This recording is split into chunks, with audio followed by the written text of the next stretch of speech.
Hey everyone, Ricky here with Doomsday's Preppers of South Carolina. I'd like to welcome everyone again. This will be part two of our series on this book here, Household Hints, Handy Tips, Reader's Digest. I did the first video the other day, and then here's part two. We're going to do a little series, just taking some tips out of here, and let's get started. Tonight we're going to talk about first aid and family health. I got a list of things to go down, just things to keep in mind. Phone numbers, doctors' phone numbers, your family phone numbers, all your medications, that kind of stuff. I have all that stuff in a list somewhere close by. That way, when you need it, you got it. First aid kit. I'm not going to go into the first aid kit. There's a ton of things you can have. You know what you use. You know what you need. Antacids, diarrhea medications, things like that you're going to need if the stores are closed or it's nighttime and you don't want to go to the store. You go to your kit and you got it. Antihistamines, powdered charcoal. This is something that I hadn't really thought about, with powdered charcoal intake for swallowed poisoning. That's a pretty good item to have. But anyway, you know what your first aid kit, your gauze is, and just all that kind of stuff. There's just the list is just a mile long.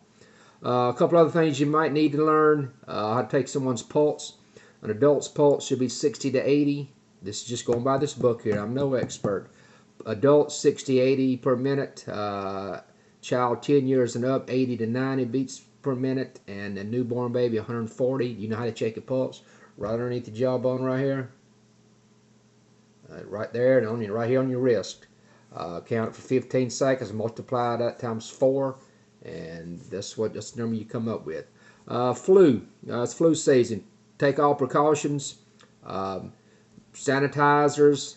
Have sanitizers, wipes, sanitizer lotions in your kits. Make sure you wash your hands. Drink plenty of fluids. Minimize contact with others, and then of course if you got medications, take your medications. Nasal congestion, a quarter teaspoon of salt in a cup of water, 2 to 3 drops in each nostrils. Do that several times a day. That is if you don't have nose drops. Coughs, this is a home brew right here. 1 teaspoon of honey, 1 teaspoon of lemon juice, and if you got a nagging cough, put a dab of honey in the back of your tongue. These are just some home remedies here now. Sore throats, gargle with salt water. Headaches, if you got a headache, just massage right here. Of course, aspirin. But constipation may come if you're not from eating properly. If you don't have the proper foods, if the stores are closed, and that kind of thing. Exercise, walk. Fever, a fever is a person's body's response to an infection. If you don't have access to the doctors and medication, that kind of thing, just get plenty of rest, drink lots of fluids. Nosebleeds, pinch your nose, or either stick gauze up in there, or keep Vaseline in it. Hiccups, hold your breath for as long as you can. Exhale slowly. Maybe eat a little bit of sugar. Toothaches, floss. Hold the cold compresses. Saturate a cotton ball with the oil of clove and pack it in your tooth if you got a toothache.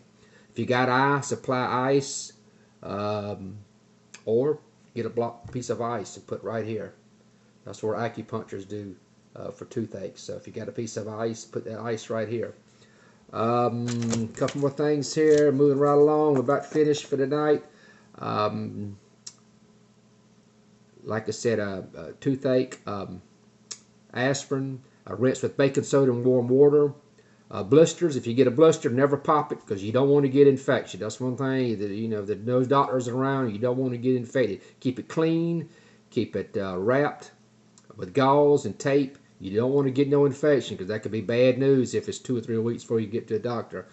Cuts and scrapes, same way. Keep them clean, keep them bandages. You don't want any infections.